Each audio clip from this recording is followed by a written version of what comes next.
So here in outpatient orthopedics at Oak Ridge Physical Therapy, we often see patients who are using a walker for stability, whether it's after injury or after surgery.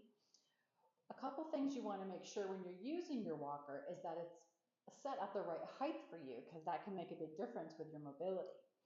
So the first thing you want to check is if you're standing in your walker and your arms are at your sides, the handles should be at the crease of your wrist.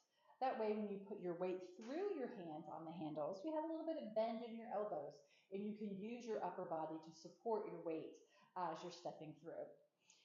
If your walker is too tall or too low, you can easily make adjustments using the little buttons on the legs. Now, being mindful, for the most part, they should be on the same number. However, if your walker has wheels on the front like ours does, they're going to be set at different numbers to adjust for the height difference, because of course the wheel adds about an additional inch or so of height. So one number will be higher on the front, so these are going to be set at number 4 for me, and then the back number is going to be at number 3.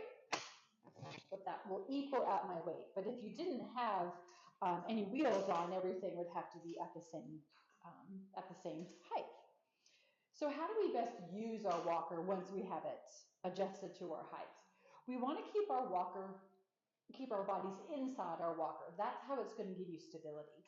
So while we think we might want to push it way out in front of us, we don't actually want to do that. We're going to slide our walker forward, then we're going to step with your involved foot forward.